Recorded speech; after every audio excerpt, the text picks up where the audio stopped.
Happy சாபத். எல்லோருக்கும் மீண்டும் வாழ்த்துக்கள்.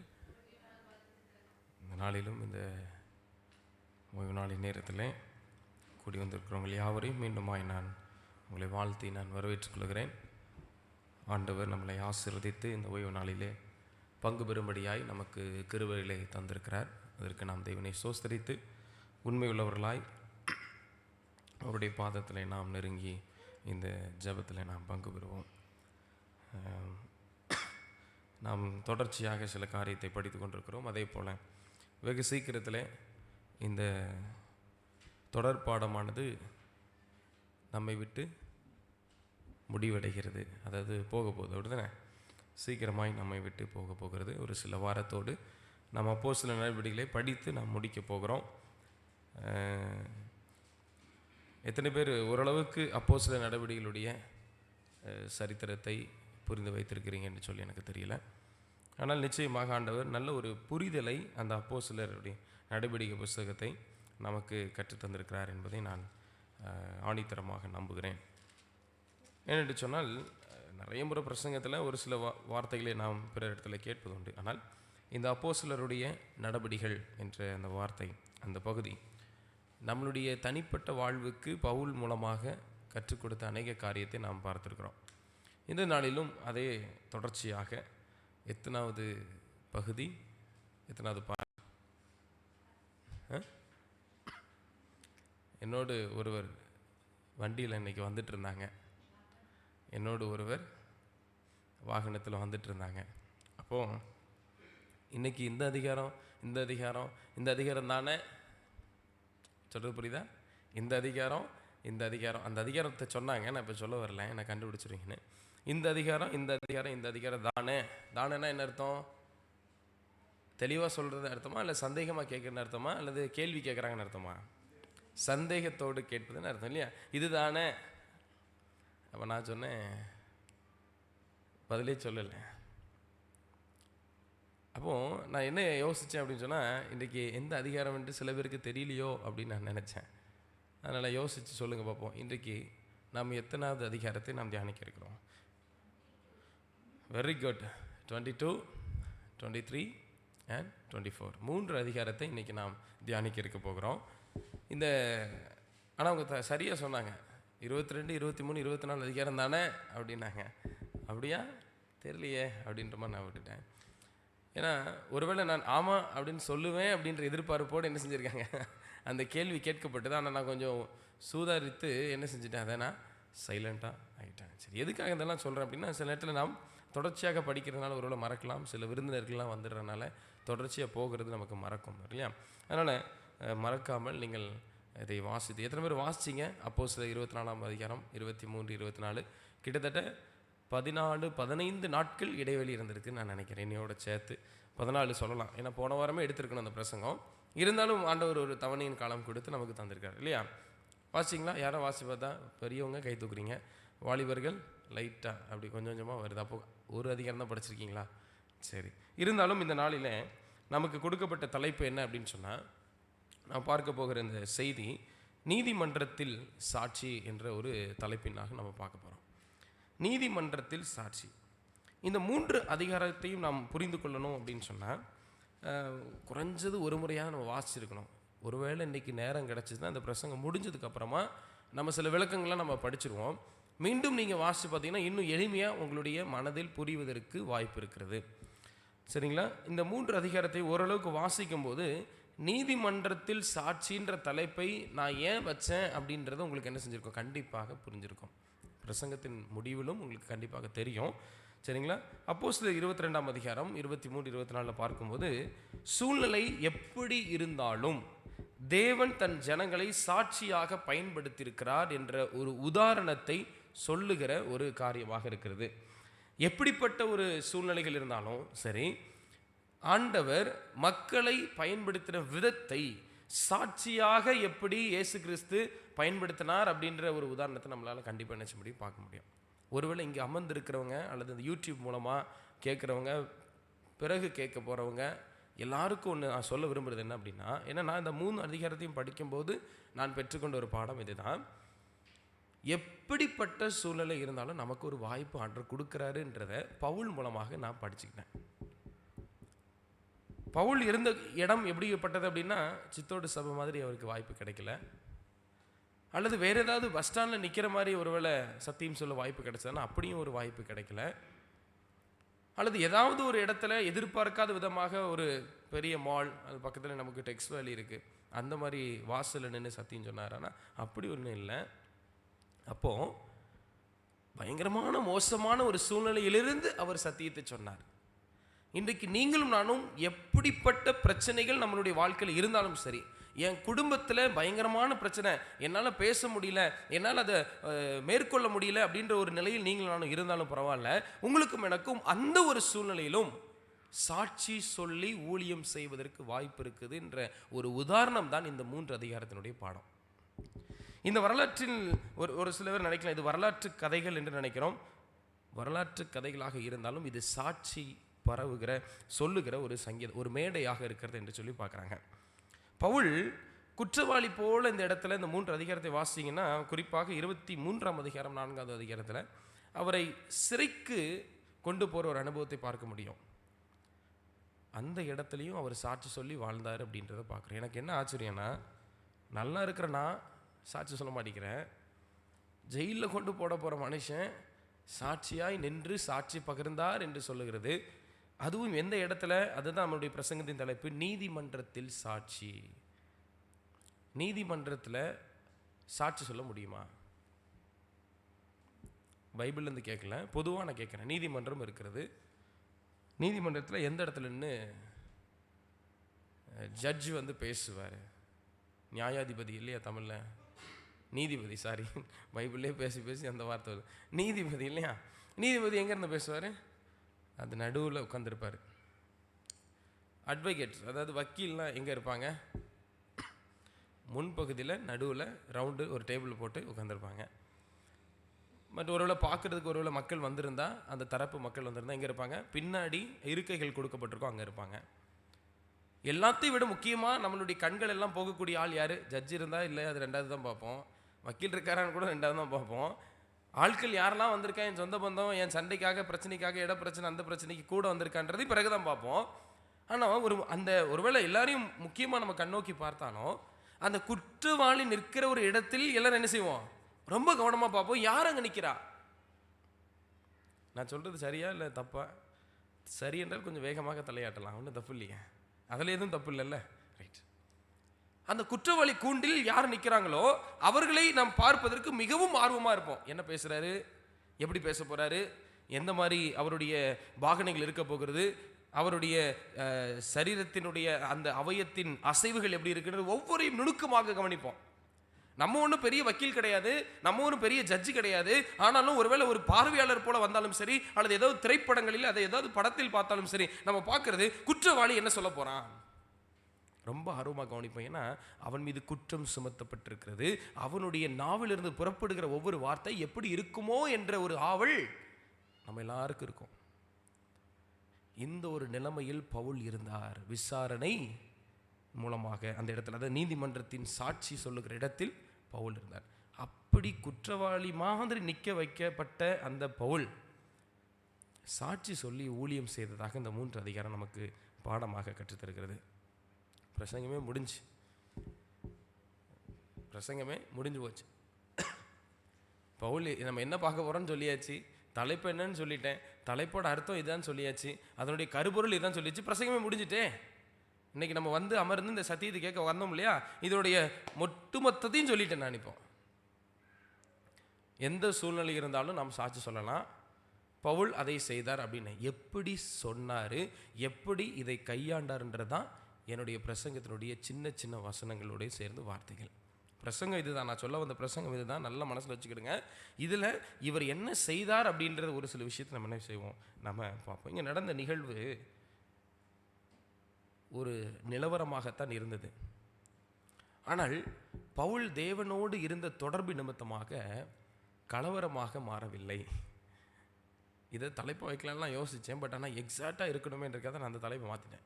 ஒரு நிலவரம் நடக்கிறது, ஆனால் என்ன செய்யலை, தேவனோடு பவுல் தொடர்பாக இருந்ததுனால அங்கே கலவரம் நடக்கலை. ஏன்னா அவரை சிறைபிடித்து கொண்டு போகிறது ஒரு கலவரம், பிரச்சனை. ஒரு பள்ளியில் 2 மாணவர்கள் இருந்தாங்களாம். 2 மாணவர்களும் தேர்வு எழுதுவதற்காக மிகவும் ஆர்வமாக படிச்சுட்ருக்குறாங்க. சரியா? எக்ஸாம் எழுதுறதுக்கு நிறைய பேர் ஆர்வமாக படிக்க மாட்டாங்க. ஆனால் இந்த கதையில் 2 பேரும் ரொம்ப இன்ட்ரெஸ்டாக படிக்கிறாங்க. ஆர்வமாக படிச்சுட்டு இருக்கும்போது ஸ்கூல் முடிஞ்சிட்டு ஒரு ஸ்பெஷல் கிளாஸ் வைக்கிறாங்க. வகுப்பறைக்கு வெளியிலிருந்து அந்த பாடத்தை படித்து கொண்டிருக்கிறாங்க. ஒரு சில விளக்குகள் எரிந்து கொண்டிருக்கிறது. திடீரென்று விளக்குகள் அணைந்து விட்டது. ஏன்னா கரண்ட் போயிட்டு. அப்போ ஒரு தூரத்துலேருந்து ஒரு சத்தம் மட்டும் கேட்குது. படித்த அந்த வார்த்தையை மீண்டும் மீண்டும் ஒருவன் படித்து கொண்டு இருக்கிறான். அப்போ யாருப்பா அது, கரண்ட்டு போயிடுச்சு, யாருக்கு கண்ணு தெரியுது உட்காந்து படிச்சுட்டு இருக்கிறது அப்படின்னு யார் கேட்குறா? ஆசிரியர் கேட்குறாரு. அதுக்கு அந்த மாணவன் பதில் சொல்கிறான், ஐயா, நான் வெளிச்சத்தை நம்பி இப்பொழுது நான் படிக்கவில்லை. ஏற்கனவே எனக்குள் இருந்த நான் படித்து மனப்பாடம் செய்த காரியத்தை மீண்டும் என்ன செய்கிறேன், நான் சொல்லி பார்த்து கொண்டிருக்கிறேன் அப்படின்னு சொல்லி நான் படிச்சுக்கிட்டு இருக்கேன் அப்படிங்கிறான். அந்த ஆசிரியர் வேடிக்கையாக சிரித்து, நான் மிகவும் சந்தோஷப்படுகிறேன் என்னுடைய வார்த்தையை கேட்டு அப்படின்னு சொல்லி முடிச்சிட்டார். இப்போ இந்த கதையும் நம்ம பார்க்க போகிற பிரசங்கத்துக்கு என்ன சம்பந்தம் அப்படின்னு சொல்லி பார்த்தீங்க அப்படின்னா, சூழ்நிலைகள் இருளாக இருந்தாலும் பரவாயில்லை, பவுல் தன்னுடைய வேலையை நிப்பாட்டவே இல்லை. அதுதான் நான் சொல்ல வரேன். நம்ம நினைக்கிறோம், என்னுடைய வாழ்க்கையில் நான் இவ்வளவு உபத்திரத்தை சந்தித்து கொண்டிருக்கிறேன், எனக்கு இருக்கிற கஷ்டத்தை வச்சுட்டு என்னுடைய வாழ்க்கையை என்னால் நான் என்ன சொல்ல மேய்க்க முடியவில்லை, நான் எப்படி நான் மற்றவர்களுக்கோ அல்லது பிறருக்கோ மற்ற காரியத்தை நான் செய்வது என்று சொல்லி ஒருவேளை நம்ம யோசிக்கலாம். ஆனால் பவுல் இருளில் இருந்து கொண்டு தான் இருந்தார். இப்போ உங்கள் பாஸ்டர், சித்தோட பாஸ்டர் வந்துட்டு அரெஸ்ட் பண்ணணும்னு சொல்லி 2 போலீஸ் ஆஃபீஸர் வர்றாங்கன்னு வைப்போம். என்ன ஒரே சிரிப்பாக இருக்க பின்னாடி? வைப்போன்னு தான் சொன்னேன், வரலை. சரிங்களா? ஒருவேளை வர்றாங்கன்னு வைங்க, உங்கள் மனசு எப்படி இருக்கும்? சும்மா பரவாயில்ல, உண்மையை சொல்லுங்கள். என் மனைவியை தவிர நீங்கள் எல்லாரும் பதறீங்க, மனைவி ஜாலியாக இருக்குங்கிறாங்க, என்னத்தை சொல்ல? ஒரு உதாரணம் சும்மா ஒரு விளையாட்டுக்கு சொல்லலாம். கஷ்டமாக இருக்கும். போலீஸ் 2 பேர் வராங்க, என்னை பிடிச்சிட்டு போகிறாங்க. என் எல்லாம் எப்படி இருக்கும்? நான் என்ன பண்ணுவேன்? என் மைண்ட் எப்படி ஆயிரும்? உடனே போலீஸ் வந்து என்னை பிடிக்குது, காவல் வந்து என்ன செய்கிறாங்க, காத்துக்கொள்கிறாங்க. எதுக்கு? அவங்க அரெஸ்ட் பண்ணிருக்காங்க. என்னை பிடிச்சிட்டு கொண்டு போகிறாங்க. என் மைண்டெல்லாம் எப்படி இருக்கும்னா, நான் என்ன தப்பு செஞ்சேன், என்னை ஏன் கொண்டுட்டு போகிறீங்க, நான் ஒரு பாவமும் செய்யலையே. ஒருவேளை தவறே செஞ்சால் நம்ம உடனே என்ன செய்வோம்? தப்பு செய்யலன்னு தான் சொல்லுவோம். அது நம்மளுடைய இயல்பாக மாறிவிட்டது இல்லையா? நான் என்ன செய்வேன்? பதட்டப்படுவேன், பயப்படுவேன், யோசிப்பேன். ஆனால் அந்த இடத்துல நின்றுட்டு, கடவுள் உங்களை ஆசீர்வதிப்பார், நீங்கள் ஒன்றும் கவலைப்படாதீங்க, நீங்கள் ஜெபம் பண்ணுங்க, நீங்கள் பைபிள் வாசிங்க, நான் போனாலும் பரவாயில்ல, ஆண்டவர் உங்களோடு இருக்கிறார், அந்த வார்த்தை சொல்லிட்டு போவேன்னு நினைக்கிறீங்களா? நான் சொல்வது கொஞ்சம் தியானமாக நீங்கள் யோசிங்க. இன்னைக்கு பார்க்குற பிரசங்கம் அதுதான். பவுல் சிறைச்சாலைக்கு கொண்டு போகிற நேரத்தில் அவனுக்கு வாய்ப்பு கிடைத்தாலும் பரவாயில்ல, ஒரு சில இடத்துல வாய்ப்பு கிடைக்கல, நான் அமைந்தது அதை பயன்படுத்தி சாட்சியோடு நின்றார் என்பதுதான் பிரசங்கம். எனக்கு ஒருவேளை இப்படிப்பட்ட ஒரு சூழல் வரும்போது நான் உங்களை பார்த்து, விசுவாசிகளை பார்த்து, என் குடும்பத்தை பார்த்து, கவலைப்படாதீங்க, ஆண்டவரோடு ஜெபம் பண்ணுங்க இப்படின்னு சொல்லிட்டு உங்களை ஆறுதல் படுத்தி சாட்சியாக நம்பிக்கையின் வார்த்தையை சொல்லி நான் தைரியமாக சிறைச்சாலைக்கு செல்வேன் என்று நினைக்கிறீர்களா? எனக்கு தெரியலங்கிற. நான் ஒருவேளை இதை படித்ததுக்கப்புறம் இப்போ ஒருவேளை வந்தாங்கன்னா ஒருவேளை சொல்ல ட்ரை பண்ணுவோனோ என்னவோ தெரியல, முயற்சி செய்வேன்னா ஒருவேளை தெரியல. ஆனால் எதிர்பாராத விதங்களில் நம்முடைய வாழ்க்கையில் இப்படிப்பட்ட நிகழ்வு நடக்கும்போது, பிரச்சனைகள் நெருங்கும் போது, இருளில் வாழும்போது, இருளிலிருந்து நம்மளுடைய சத்தம் வெளியில் கேட்பதற்கு நீங்களும் நானும் பிரயாசப்பட்டிருக்கிறோமா? பவுல் கைது செய்யப்பட்டுட்டார். நான் அப்படி கதை மாதிரி தான் இன்றைக்கி பார்க்க 3 அதிகாரத்தை வாசித்து சொல்கிறதுக்கெலாம் விளக்கம் டைம் இல்லை. அதாவது கதை போல் நான் போகிறேன். ஒரு முக்கிய உண்மை, தேவன் மனிதர்கள் திட்டங்களை பயன்படுத்தி என்ன சொன்னா, மனிதன் ஒரு பிளான் பண்ணுறான்னு வைங்களேன், அதை அப்படி திசை மாற்றி திருப்பி தன்னுடைய சாட்சியின் முன்னேற்றம் செய்வதற்கு அவர் பயன்படுத்துகிறார். சாட்சி ஒரு பாதுகாப்பு கிடையாது, அது ஒரு சேவை, அது ஒரு ஒரு ஒரு என்ன சொல்கிறது, அது நம்மளுடைய ஒரு பணி, நம்ம செய்ய வேண்டிய ஒரு கடமை. அப்போஸ் 22 வாசிக்கும் போது 22ஆம் அதிகாரத்திலையும் அந்த சாட்சியின் அமைப்பை குறித்து அந்த அதிகாரம் பேசுகிறதுனா, பவுல் யார், எங்கேருந்து வந்தார், இப்போ என்ன பண்ணிட்டு இருக்காரு என்ற நிலைமையை நன்றாக விவரித்து காண்பிக்கிற ஒரு அதிகாரமாக இருந்தது. வாசிப்போமா? அப்போஸ்தலர் 22ஆம் அதிகாரம் 14, 15 2 வசனத்தை தான் இந்த ஒரு அதிகாரத்துக்காக நான் தேர்ந்தெடுத்திருக்கிறேன். ஒவ்வொரு வசனத்தை மாத்திரம் அந்த அதிகாரத்துக்கு நான் தேர்ந்தெடுத்திருக்கேன். முக்கியமான பகுதி அப்போஸ்தலர் 22ஆம் அதிகாரம் வசனம் 14, 15 வாசிங்க.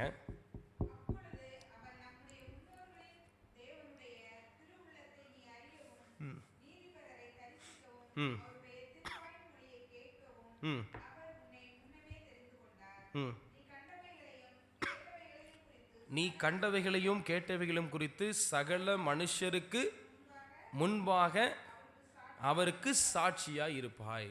நீ கேட்டது, நீ பார்த்தது யாருக்கு சாட்சியா இருக்கணும்? எல்லாருக்கும், சகல மனுஷனுக்கும். இன்னைக்கு இது வரைக்கும் நான் அந்த சபைக்கு வந்து இவ்வளோ தூரத்துக்கு படிச்சுக்கிட்ட பாடம் நான் என்ன செய்யணும்? பிறருக்கு சாட்சியாக இருக்கணும்.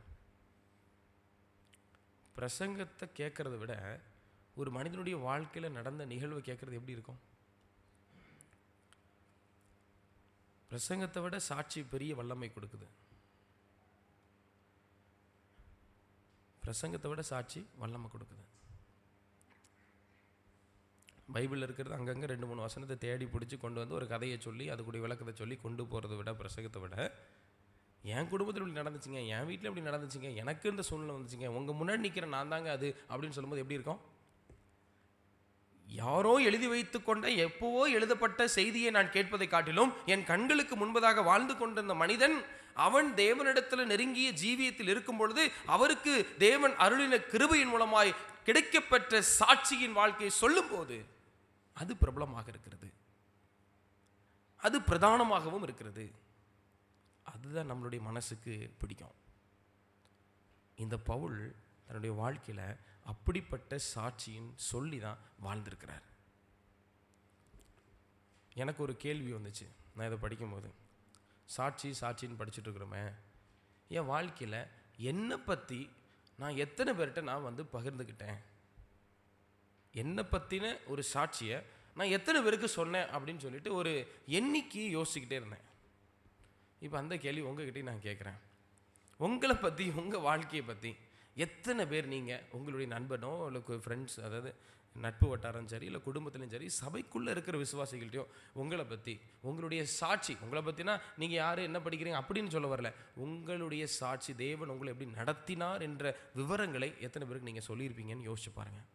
கை தூக்க வேண்டாம், எண்ணிக்கை யோசிச்சு பாருங்கள். நான் இத்தனை முறை இத்தனை பேர்கிட்ட பேசியிருக்கேன், என் வாழ்க்கையை பற்றி இவங்களுக்கு தெரியும், அல்லது என்னோட சாட்சி என்னன்றது இந்த சபைக்கு முதல்ல தெரியும் அப்படின்னு என்னைக்காவது நம்ம யோசிச்சு பார்த்தோமா? எனக்கு இதை படிக்கும்போது அதான் தோணுச்சு. என்ன திவ்யா, உன்னுடைய வாழ்க்கையில் சாட்சி பற்றி நீ பாஸ்டர், நான் ஏதோ பள்ளியோடம் போயிட்டுருக்கு, என்ன போயிட்டு நான் என்ன பெருசாக அனுபவிச்சுட்டு என்ன சாட்சி இருக்குது? அப்படி இல்லை, அப்படி தானே? மதியான நேரத்தில் அட்வென்ட் திருச்சபை சாராத பள்ளிக்கூடத்தில் படிக்கிற பிள்ளைகள் லிஸ்ட்டில் திவ்யா லிஸ்ட்டு இங்கே இருக்குது. எனக்காக ஜோமனுங்க பாஸ்டருங்கிற இவ்வளோ நாட்கள் கடவுள் தடையில்லாதபடிக்கு ஓய்வு நாளை அனுசரிக்கிற வாய்ப்பு கொடுக்கப்படுகிறது. இப்போதைக்கு அவளுக்கு அதான் மிகப்பெரிய சாட்சி. ஆமாவா இல்லையா? இப்போ எனக்கு வேறு விதமான பல வகையான சாட்சிகள் இருக்கும். ஊழியக்காரனாக இருக்கிறனால ஒரு வேளை பெரியவர்கள் நீங்கள் இருக்கிறீங்க, அநேக உங்கள் குடும்பத்தில் உங்கள் தனிப்பட்ட வாழ்க்கையில் உங்களுக்கு தேவன் செய்த விஷயத்தில் நிறைய சாட்சிகள் இருக்கிறது. நீதிமன்றத்தில் பவுல் சாட்சியாக நின்றாரே, இன்றைக்கு நாம் என்னுடைய வாழ்க்கையில் இவரிடம் கற்றுக்கொண்ட பாடத்திலிருந்து நான் எப்படி சாட்சியாக இருக்கிறேன்? எலன் ஜி ஒயிட் சொல்கிறாங்க, நான் கிறிஸ்துவுக்காக செய்யக்கூடிய மிக வலுவான ஒரு சாட்சி அவர் நம் வாழ்க்கையில் செய்த ஒரு மாற்றம் தான். என் தேவன் எனக்கு என்ன ஒரு சேஞ்ச், என்ன ஒரு மாற்றம் செய்தாரோ அதை நான் பிறருக்கு சொன்னாலே அது மிகப்பெரிய ஒரு சாட்சி. ரெண்டாவதாக, எதிர்ப்பு இருந்தாலும் சாட்சி நின்றது என்பதை பார்க்கிறோம். பவுல் எருசலேமில் கைது செய்யப்பட்டு வராரு. பிறகு என்ன செய்யறாருன்னா சபைக்கு முன்பதாக நிறுத்தப்படுறாரு. அங்கே அப்போஸ்தலர் 23ஆம் அதிகாரம் சரிங்களா நடந்த நிகழ்வு நான் சொல்கிறேன். பவுல் வந்து நிறுத்தப்படுறாரு, சபைக்கு முன்னாடி வந்து நிற்கிறார். அங்கே என்ன செய்யறாருன்னா ஒரு புத்திசாலித்தனமான ஒரு திருப்பம் ஒன்று நடக்குது. பவுல் சபையில் 2 குழுவை பார்க்குறாரு. ஒன்று யாரை பார்க்குறாரு, இன்னொன்று யாரை பார்க்குறாரு சொல்ல முடியுமா? ஒரு குழு, ஒரு சர்ச்சை, ஒரு பிரச்சனை இருக்குது. அது என்ன பிரச்சனை வந்துச்சு? ஒரு குழுக்கள் யாரு? சதுசேயரும் பரிசேயர்களும். சதுசேயர்கள் என்ன சொன்னாங்க?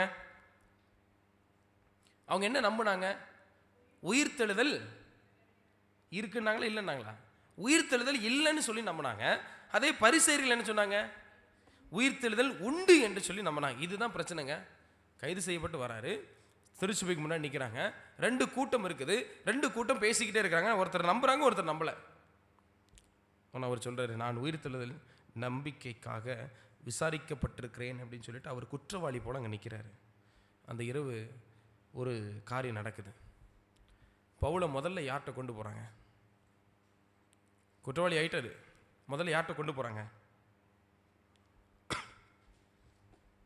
அந்த அதிகாரத்தை வாசிங்களா? யாராவது சொல்லுங்க பாப்பா. அந்த ஒரு நபர் இருக்காங்க, யார்கிட்ட கொண்டு போய் நிப்பாட்டுறாரு? சேனாதிபதி கிட்ட கொண்டு போகிறாங்க. பேர் எதுவும் கொடுத்துருக்குதா? படிக்கலையா? சேனாதிபதினரே கண்டுபிடிச்சிட்டிங்களே, அதில் யாராவது முக்கியமான நபர் இருக்காங்களா? சரி, இப்போ படிக்க வேண்டாம், இப்போ தேடினா கண்டிப்பாக கிடைக்காதுன்னா பெருசாக போயிட்டுருக்கோம். நல்லா கவனிங்க. சேனாதிபதிகிட்ட போகுது. யாருன்னு நான் படி சொல்கிறேன். அது வரைக்கும் பவுலை கொலை பண்ணுறதுக்குன்னு ஒரு கூட்டம் ரெடியாக இருக்குது. எத்தனை பேர் தெரியுமா? கிட்டத்தட்ட 40 பேருக்கும் மேலே பவுலை கொலை பண்ணணும்னு சொல்லி ரெடியாக இருக்கிறாங்க. அந்த 40 பேரும் கொலை பண்ணுறதுக்கு ரெடியாக இருக்கிறவங்க ஒரு உறுதிமொழி மாதிரி எடுத்துக்கிட்டாங்க. என்ன உறுதிமொழி தெரியுமா? நாங்கள் பவுலை கொல்ற வரைக்கும் நாங்கள் சாப்பிடவே மாட்டோம். இப்படி ஒரு உறுதிமொழி யாராவது எடுப்பாங்களா? இல்லை, சாப்பாடுக்கு பங்கம் வச்சுட்டாங்க பார்த்தீங்களா? இப்போ நிறைய பேர் என்ன சொல்லுவாங்க, வாழ்கிறதே இந்த 4 ஜானு வயிற்றுக்கு தான் அப்படின்னு ஒரு சிலர் சொல்கிறாங்க. நான் வாழ்வதே என்னுடைய பிள்ளைகளுக்குன்னு சில பேர் சொல்கிறாங்க. நான் இந்த சரீரத்தை பாதுகாக்க நான் வாழ்கிறேன். ஏன்னா இந்த சரீரம் இருந்தால் தான் உலகத்தில் பேச முடியும், வர முடியும், நடக்க முடியும், ஓட முடியும், என்ஜாய் பண்ண முடியும், எல்லாம் ரைட்டு. அப்போ என்னுடைய சரீரத்துக்கு செல்ல வேண்டிய உணவை நான் கட்டுப்படுத்தி கொண்டு, நான் என் சரீரத்துக்கு செல்ல வேண்டிய உணவை நான் நிப்பாட்டி விட்டு ஒரு மனிதனை கொலை செய்வதற்கு ஒரு தீவிரமான ஒரு முடிவு எடுக்கிறாங்க அப்படின்னா பவுல் மேலே எவ்வளோ கோபம் இருந்திருக்கும். நான் கேட்குற கேள்வி, நான் சின்ன சின்ன விஷயம் தான் பேசுகிறேன், ரொம்ப டீப்பாக கூட போகலை. இந்த சாட்சி பகருகிற பங்கை பவுல் மிகவும் தெளிவாய் செய்தார். இந்த பவுல் மேலே இருந்த அந்த கூட்டத்தில் இருந்த கோபம் என்னன்னா, நாங்கள் எப்படியாவது பவுலை கொன்னுட்டு தான் நாங்கள் சாப்பாட்டிலே கை வைப்போம். எவ்வளோ கோபம் இருக்கும். எவ்வளோ கோபம் இருந்தால் சாப்பாட்டில் சாப்பாடு எடுத்துகிட்டு வருவாங்க அவங்க. பைபிள் சொல்லுது 40க்கும் மேற்பட்டவர்கள் சொல்கிறாங்க. 40க்கும் மேற்பட்டவர்கள் யூதர்கள் பவுலை கொலை செய்து நிற்கிறாங்கன்னா. ஆனால் பவுல் இந்த விஷயம் பவுலுக்கு உடனே தெரிஞ்சுதானே? இல்லை, பவுலுடைய அக்கா பையனுக்கு ஃபஸ்ட்டு தெரியுது. உடனே அவன் என்ன பண்ணுறான், அந்த வாலிபன் உடனே போய்ட்டு சேனாதிபதி கிட்ட போய் சொல்கிறான். அந்த சேனாதிபதி என்ன செய்கிறார், உடனே பவுலை எப்படியாவது கொஞ்சம் காப்பாற்றணும், அதாவது இந்த மாதிரி எதுவும் கலவரம் நடக்கக்கூடாது, இது ஒரு நிலவரம், கலவரம் வந்துடக்கூடாதுன்றக்காக என்ன செய்கிறாரு, ஒரு பாதுகாப்பை கொண்டாரு. அந்த பாதுகாப்பு என்ன அப்படின்னா தளபதியினோட ஒரு நடவடிக்கை பேசுகிறார். ரொம்ப ஆச்சரியமாக இருக்குது. பவுலை பாதுகாப்பதற்கு தேவன் ஏற்படுத்தப்பட்ட ஒரு பாதுகாப்பின் அமைப்பு என்ன தெரியுமா? 200 படை வீரர்களை ஆயத்தப்படுத்துகிறார். 200 படை வீரர்கள், 70 குதிரை படைகளை ஆயத்தப்படுத்துகிறார், 200 ஈட்டி வீரர்களை ஆயத்தப்படுத்துகிறார். மொத்தம் எத்தனை பேர்? ரொம்ப சிம்பிளான கணக்கு தான், நல்லா கவனிச்சிட்டிங்கன்னா உடனே சொல்லியிருப்பீங்க. 1200. 200 படை வீரர்கள், 70 குதிரை படைகள், 200 ஈட்டி வீரர்கள், 470 பேர்னு வச்சுக்கிடுவோமே. குதிரை படையில் குதிரை மட்டும் இருக்குமா, இல்லை குதிரை கூட ஒரு ஆள் இருப்பாரா? இருப்பாங்க. ஈட்டி வீரர்கள்லாம் ஈட்டி மட்டும் நிற்குமா நடுவில், இல்லை ஈட்டி கூட ஆள் இருப்பாரா? கண்டிப்பாக ஈட்டியோட ஆள் இருக்கும் இல்லையா? அப்போ 200 படை வீரர்களும் கண்டிப்பாக ஆட்கள். படை வீரர்னு சொன்னாலே அவங்க தான். 470 பேர் கிட்டத்தட்ட யாரை பாதுகாக்கிறதுக்கு? பவுலை. ஆனால் இன்னொரு பக்கம் 40 பேர் என்ன செய்கிறாங்க, 40க்கும் மேற்பட்ட ஒரு கூட்டம் இருக்குது. பவுலை கொலை செஞ்சு தான் நாங்கள் சாப்பாடுலேயே கை வைப்போம்னு ஒரு கூட்டம் நிற்கிது. ஆனால் இந்த செய்தி அந்த சேனாதிபதி கிட்ட தெரிஞ்ச உடனே பாதுகாக்கிறதுக்கு இதெல்லாம் பிளான் பண்ணியாச்சு. மறுபடியும் சொல்கிறேன், நம்ம எவ்வளோ உபத்திரத்தில் இருந்தாலும் ஏதோ ஒரு காரியம், ஏதோ ஒரு விசை தேவனுடைய சமூகத்தில் போகிறனால நம்மளை பாதுகாத்து கொண்டு தான் இருக்கிறது. ஆமென். நமக்கு தெரியாது, நான் எவ்வளவு உபத்திரவத்தில் இருந்தாலும் என்னை ஆண்டவர் என்ன செய்றாரு, பாதுகாக்கிறாரு. குற்றவாளியாக நிற்கிற மனுஷனுக்கு 470 பேர் தேவையா பாதுகாக்க? ஆண்டவர் தெரிஞ்சிருச்சு, நீ 40 பேர் இருக்கிறீங்களா, நான் 470 பேர் நிற்கிறேன்னு வைக்கிறேன். எவ்வளவு மேன்மையான ஆண்டவர். 470 பேரை கொண்டு வராரு. 24ஆம் அதிகாரத்துக்குள்ள அப்படி நகர்ந்து போகுது கதை. கைசரியாவில் பவுலுக்கு எதிராக வழக்கு தொடர்றாங்க.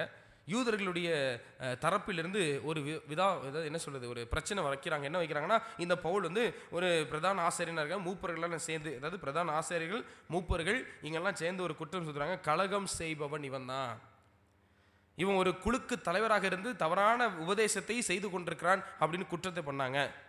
ஆலயத்தை என்ன செய்யறான், அசுத்தப்படுத்தி கொண்டிருக்கிறான் அப்படின்னு சொல்லி பவுல் மேலே நிறைய குற்றங்களை சுமத்தி கொண்டே வர்றாங்க. பவுல் உடனே பக்கத்தில் இருக்கிற ஒரு மூங்கில் மரத்தை 2 இடித்து ஒரு கம்பை இழுத்து அங்கே இருக்கிற பரிசேயர் சதுசேயர் எல்லாம் வாங்கு வாங்கு வாங்கு வாங்குன்னு வாங்கிட்டாருன்னு சொல்லி சரித்திரம் சொல்லியிருந்தா இந்த பிரசங்கத்தை நான் செஞ்சிருக்க மாட்டேன்.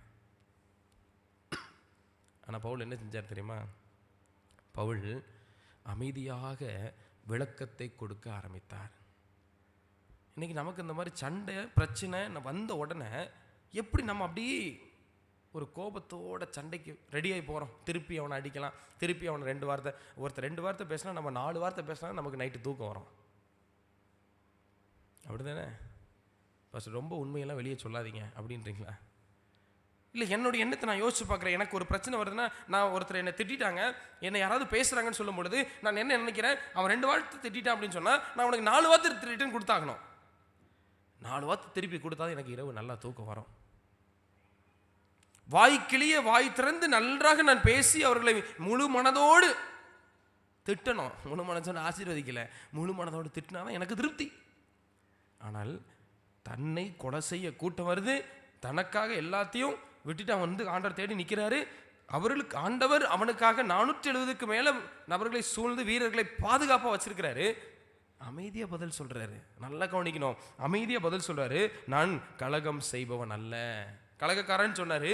ஐயா, நான் கலகக்காரெல்லாம் கிடையாது ஐயா. பவுல் எப்படி சொல்லியிருப்பார்? நான் யோசிச்சு பார்த்தேன். ஏன்னா பவுல் வந்து பார்த்திங்கன்னா கமாலியன் பாதத்தின் அடியிலிருந்து படித்தவர், நல்ல எஜுகேஷன், இல்லை அறிவு சார்ந்த ஒரு மனிதன். அப்போது அவருடைய பேச்சு வந்து எப்படி இருந்திருக்கும் அப்படின்னு நான் யோசிச்சு பார்த்தேன். ஹம்பிளாக பேசியிருப்பாரா, இல்லை ரொம்ப போல்டாக அப்படி இந்த ராஜாக்கள் பேசுவாங்களே, யாரெங்கே வாங்க போங்க அப்படின்ற மாதிரி ஏதாவது கம்பீரமாக பேசியிருப்பாரா அப்படின்னு யோசிக்கும் போது இந்த நிகழ்வெல்லாம் பார்த்தீங்க அப்படின்னா எனக்கு தெரிஞ்சு அவர் கம்பீரமாக வந்து வார்த்தையில் இருந்திருக்கலாம். ஆனால் அவருடைய சுவாபங்கள் எப்படி இருந்திருக்கும்னா கண்டிப்பாக தாழ்மையோடு தான் இருந்திருக்கும். ஏன்னா அவர் அமைதியாக நின்று தான் பதில் சொன்னார். 4 பேர் இங்கே நிற்கிறாங்க. இந்த ஆகாஷ் தப்பு பண்ணிட்டாப்ல அப்படின்னு. யார் அவன் சொல்லுவேன்னா சொல்ல மாட்டான். யாருப்பா அது? எவன் சொன்னா முன்னாடி வா கேட்பானா கேட்க மாட்டானா? ஆனால் பவுல் அந்த வார்த்தையை சொல்லலை. அப்படி ஒரு சுவாபத்தை அவர் காண்பிக்கவில்லை. அமைதியாக இருந்து நான் நினைச்சேன், ஐயா நீங்கள் சொன்ன கலகக்காரில் இல்லை, நான் தேவனை வழிபடுகிறவன், நான் உயிர்த்தெழுதலை நம்புகிறேன் என்று சொல்லிட்டார். இது பரிசேயர் கூட்டமா சதுசேயரின் கூட்டமா? பரிசேயர்கள் சொன்ன ஒரு வார்த்தை. நான் மனசாட்சி என்ன சொல்லுதோ அதை நான் என்ன செய்வேன், பிறருக்கு சொல்கிற ஒரு மனுஷன்யா, என்ன போய் கலகக்காரன்னு நினைக்கிறீங்க அப்படின்னு சொல்லி ஹம்புலா தாழ்மையோடு அவர் பேசிட்டே வர்றாராம். இதை பார்த்துட்டு இருந்த எல்லாருக்கும் அவருடைய பேச்சு ஒரு தீர்க்க ரீதியாகவும் நல்ல ஒரு பேச்சாக, ஒரு தர்க்க ரீதியாகவும் தெளிவாகவும் இருந்துச்சு. பவுல் பேசின பேச்சு எப்படி இருந்துச்சு? யாருக்கும் ஒரு கோபம் வர்ற மாதிரியோ அல்லது இவர் செஞ்சது தப்பு தான்ப்பா இவரே ஒத்துக்கொண்டுட்டாருன்ற மாதிரி கோபத்தை ஏற்படுத்தவே இல்லை. ஒரு தர்க்க ரீதியான ஒரு பேச்சாக இருந்ததுனால அங்கேயும் எல்லா இடம் அமைதியாக இருந்து கவனிச்சுட்டே இருந்தாங்களாம். ஒரு நாள் ஃபெலிக்ஸ் மற்றும் அவரது மனைவி 2 பேரை கூப்பிட்டு பவுல்கிட்ட உரையாடல் வைக்கிறாங்க. ஏன்னா அவர் சொல்கிற பதிலை கேட்டுட்டு பவுலுக்கு தண்டனை கொடுக்கணும்னு யாருக்கும் தோணலைங்க. அங்கே கூப்பிட்டு வச்சு நின்றுட்டு 2 பேரும் பேசுகிறாங்க. அந்த அதிபதிகள் பேசுகிறாங்க, மனைவியெல்லாம் சேர்ந்து பேசுகிறாங்க. இப்போ பவுல் வந்து பிரசங்கம் பண்ணுறாரு, அவங்களுக்கு வந்து பேசுறதுன்னா பிரசங்கம் பண்ணுறது நான் பேசுகிறது, இப்போ பேசுகிறோம்ல அந்த மாதிரி பேசுகிறாரு. நீதியை பற்றி, சுய கட்டுப்பாட்டை பற்றி, வரவிருக்கும் நியாய தீர்ப்பை பற்றி பெலிஸ்க்கு சொல்லிகிட்டே இருந்தாராம். இந்த நபருக்கு ஒரு பயம் வந்து போச்சு. நீதியை பற்றி பேசும்போதும், சுய கட்டுப்பாட்டை பற்றி பேசும்போதும், தேவனுடைய வருகையை பற்றி, அதாவது நியாய தீர்ப்பை பற்றி பேசும்போதும் இவருக்கு என்ன செஞ்சிருச்சு, ஒரு பயம் வந்துட்டு. கேட்டுட்டு இருந்த மனுஷனுக்கு பயம் வந்துட்டு. பயம் வந்த உடனே மனம் திரும்பலை, ஆனால் பயம். இன்றைக்கி சில பிரசங்கம் நான் வந்து யாராவது ஒரு பாஸ்டர் பேசும்போது எனக்கு ஒரு பயம் வரும். அந்த காரியத்திலேருந்து நான் வந்து மனம் திருந்திட்டேனா வெளியில் வந்துட்டேனான்றது கடவுள் தான் தெரியும், எனக்கும் தெரியும். ஆனால் பேசும்போது ஒரு பயம் வரும். ஞாபகம் இருக்கா? யாருக்காவது பயம் வந்திருக்கா? ஒரு பிரசங்கம் கேட்கும்போது, ஒரு பாட்டை கேட்கும்போது, ஒரு சில வார்த்தைகளை கேட்கும்போது ஒரு பயம், ஒரு உணர்வு நமக்கு வந்திருக்கா? அந்த உணர்வு இங்கே இந்த பெனிக்ஸ் அப்படின்றக்கும் வந்திருக்கு. பயந்து நிற்கிறார். 2 ஆண்டுகள் சிறைச்சாலையிலே பவுல் வச்சிருக்கிறாங்க. ஏன்னா ஒன்றும் செய்யலை. காரணம் இந்த பெலிக்ஸுக்கு தெரியும் இவர் பேசுகிறது சரியாக இருக்குது, தேவன் தான் பேசுகிறாரு போல், இவனை வந்து சிறைச்சாலையில் போட்டு கொல்றதுக்கோ இவனோட உயிரை நம்ம எடுக்கிறதுக்கோ எந்த ஒரு பெரிய ஒரு பொல்லாப்பை நம்ம பார்த்த மாதிரி தெரியலையேன்னு சொல்லிட்டு சிறைச்சாலையில் 2 வருஷம் வச்சுருக்கிறேன். நீங்கள் ஆவிக்குரிய பாடம் இதில் என்ன இருக்குது அப்படின்னா, தேவன் தன் ஊழியரை ஒருபோதும் கைவிட மாட்டாருன்றதை நல்லா புரிஞ்சுக்கிட்டோம்.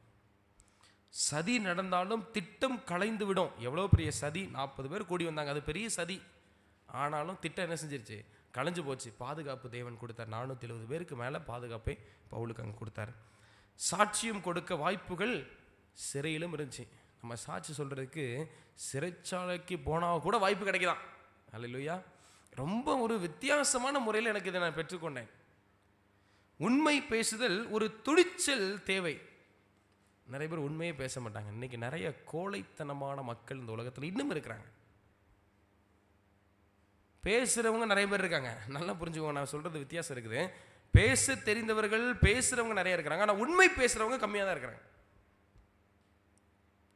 உண்மை பேசுதல் ஒரு துணிச்சலை கொடுக்கும், ஒரு தைரியத்துக்கு. உண்மை பேசும்போது நம்ம போல்டாக பேசுவாங்க. உண்மையை நம்மளும் பேசுவோமே, ஒரு உண்மையை பேசி பாருங்கள். அதுக்காக ஒய்யா பேசிகிட்டு இருக்கீங்கன்னு சொல்கிறீங்கன்னு நினைக்காதீங்க. உண்மையை பேசும்போது மனசில் எந்த ஒரு கலக்கம் இருக்காது, இல்லை எந்த ஒரு பயம் இருக்காது. தெளிவாக பேசுவோம், பதட்டம் இருக்காது, வார்த்தைகள் பெறலாது. ஆனால் பொய் பேசும்போது அழகாக இருக்கும். பொய் வந்து அழகாக இருக்கும், ஆனால் ஆபத்தில் கொண்டு போய் விட்டுரும் அப்படிம்பாங்கள்ல. பொய் பேசும்போது அழகாக தான் இருக்கும், ஆனால் மனசுக்குள்ளே திக்கு திக்கு திக்கு திக்குன்னு ஒரு சத்தம் கேட்டுக்கிட்டே தான் இருக்கும். உண்மை பேசும்போது ஹார்ட் பீட்டு நார்மலாக இருக்குமா, பொய் பேசும்போது ஹார்ட் பீட்டு வேகமாக இருக்குமா. பொய்யே பேசிகிட்டே இருந்தோன்னு வைங்களேன், கடவுள் வரும்போது ஹார்ட் பீட்டு நின்று போயிடுமா. ஒரு பாஸ்டர் சொன்னார், பொய் பேசும்போது ஹார்ட் பீட்டு, உண்மையை பேசும்போது நார்மலாக இருக்கான். அவர் அழகாக சொன்னார். அந்த அந்த என்ன அவர் சொன்ன மாதிரி எனக்கு சொல்ல தெரியல. உண்மையை பேசும்போது சாதாரணமாக இருக்குமா, பொய் பேசும்போது படபடபடன்னு இருந்துச்சான். கடவுள் வர்ற வரைக்கும் பொய்யே பேசிகிட்டு இருந்தான் அப்படின்னா கடவுள் வந்து பார்த்துட்டு அவன் ஹார்ட்டு நின்று போயிடும். யோசிச்சு பாருங்கள்.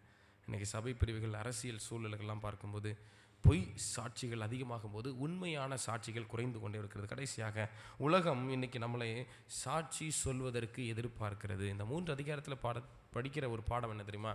இன்றைக்கு இங்கே அமர்ந்திருக்கிறவர்கள், என்னையும் சேர்த்தான் சொல்கிறேன், நம்மளை சாட்சி சொல்ல இந்த உலகம் அழைக்கிறது.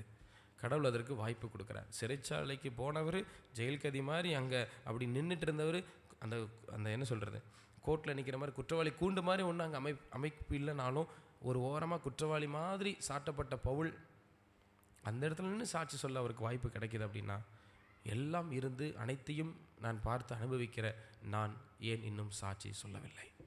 கொஞ்சம் யோசித்து பார்ப்போம். நமக்கு கொடுக்கப்பட்ட வாய்ப்பை நாம் சரியாக பயன்படுத்த. ஒரு வசனம் வாசி முடிப்போமா? அப்போஸ்தலர் 23ஆம் அதிகாரம் முதல் வசனத்தை வாசிங்க.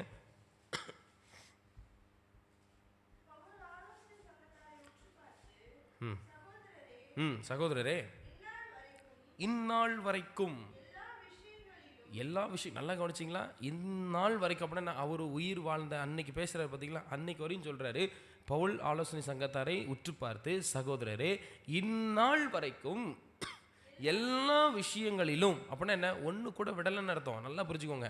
அந்த காலத்தில் அவர்கள் எழுதுகிறாங்க, இந்த மாதிரி வார்த்தையெல்லாம் பயன்படுத்தியிருக்கிறாங்கன்னா சும்மா எழுதலை, பொய் சொல்லி அவர்கள் எழுதலை. நமக்கு பின்னாடி எப்படிலாம் சித்தோட சபையில் பாஸ்ட் இப்படி பிரசங்கம் பண்ணவர் மக்கள் உட்காந்து கேட்பாங்க அப்படின்றதுக்காகலாம் எழுதலை. எல்லாவற்றிலும் எப்படி இருந்தாரா? நான் நல்மனசாட்சியோடே அப்புறம் தேவனுக்கு முன்பாக நடந்து வந்தேன் என்று சொன்னான். எப்படி சொல்லியிருக்காரு பார்த்தீங்களா? எல்லாவற்றிலும் ஆண்டருக்கு முன்னாடி நான் வந்து ரொம்ப பணிவாக, ரொம்ப சரியாக என் மனசாட்சி என்ன சொல்லிச்சோ அதன்படி நடந்தேனா. அப்போது இதிலேருந்து என்ன புரியுதுன்னா, ஒருவேளை பவுல் பொய்யே சொல்லியிருக்க மாட்டாரோ? சொல்லியிருந்தாருன்னா குற்றவாளியாக நிற்கணும்னு அவசியமே இல்லை. பொய் சொல்லலை. எனக்கு என்னை பொறுத்த வரைக்கும் நான் தான் புரிஞ்சுக்கிறேன். என்னுடைய குறைந்த ஞானத்தில் நான் பெற்ற ஒரு பாயிண்ட், எனக்கு தெரிஞ்சு பொய் சொல்லலை அவர். சுத்தமான மனசாட்சி என்பது கிறிஸ்துவிடத்தில் செல்வதற்கு ஏதுவாக இருக்கும் என்று அம்மையார் எழுதுகிறாங்க. God creates place to testimony. தேவன் சாட்சி கொடுப்பதற்கு இடங்களை உருவாக்குகிறார். எத்தனை பேர் நம்புறீங்க? இந்த இரவில் அந்த நம்பிக்கை நமக்கு இருக்க வேண்டும். ஆண்டவர் ஒருவர் எனக்கும் அந்த சாட்சி கொடுக்கறதுக்கு வாய்ப்பு வச்சுருப்பாரா? நம்ம யோசிச்சு பார்ப்போம். நமக்கும் ஒருவன் அந்த சாட்சி கொடுப்பதற்கு அவர் வைத்திருந்தார் என்று சொன்னால் நாம் அந்த இடத்தை கிடைக்கும் போதெல்லாம் நிரப்பணும். நம்மளை பற்றி பேசுறதுக்கு ஒன்றும் சட்டம் தேவையில்லை, பேச்சுரிமை இருக்கிறது. என்னை பற்றி நான் சொல்கிறேன், எப்போ நான் இப்படி மோசமாக இருந்தேன், இப்போ இப்படி இருக்கேன். இப்போ நான் இந்த மாதிரி தீர்மானம் பண்ணேன், இப்போ இப்படி மாற்றிக்கிட்டேன். நான் இந்த மாதிரி ஆசைப்பட்டேன், ஆனால் இது தேவனுக்கு பிடிக்கலன்னு அப்படி மாறிட்டேன். நான் எங்கேயோ போயிடுவேன்னு நினச்சேன், ஆனால் ஆண்டவர் என்ன உயிரோடு வச்சிருக்கிறார். நான் எங்கேயோ இருந்து எப்படியோ வாழ வேண்டிய நான் இப்பொழுது நான் இப்படி வாழ்ந்துக்கிட்டு இருக்கிறேன். இதுதான் சாட்சி, இதுதான் வாழ்க்கை, இதைத்தான் சொல்ல வந்தேன், இதை தான் பவுலும் செஞ்சுருக்கிறார். அதில் கொஞ்சம் உண்மையையும் அதில் அவருக்கு நடந்த வாழ்க்கை சரித்திரத்தையும் தேவன் கற்றுக் கொடுத்த பாடத்தையும் சேர்த்து தெளிவாக மேன்மையாய் அவர் பிரசங்கித்தார். அவ்வளோதான். இன்றைக்கி நம்ம சொல்ல வேண்டியது நம்மளை பற்றி சொல்கிறதுக்கு முதல்ல நமக்கு ஏதாவது இருக்கான்னு தேடுவோம். அப்படி இருக்கும் என்று சொன்னால் அதுதான் கிறிஸ்து விரும்பின வாழ்க்கை. என்னை பற்றி நான் சொல்வதற்கு, நான் சொன்ன பார்த்தீங்களா, நீதிமன்றத்தில் ஒரு சாட்சி, என்னை பற்றி நான் சொல்வதற்கு ஏதாவது இருக்கிறதா ஆண்டவரே? கண்டிப்பாக இருக்குது, யாருமே இல்லைன்னு மட்டும் நினச்சிடாதீங்க. உங்களையும் என்னையும் பற்றி சொல்வதற்கு, பேசுவதற்கு ஒரு காரியம் இருக்கத்தான் செய்கிறது. அது என்ன என்பதை யோசிப்போம். கர்த்தர் அப்படிப்பட்ட வாய்ப்புகளை நமக்கு கொடுத்து நம்முடைய வாழ்க்கையை நிரப்புவாராக. ஆமேன்.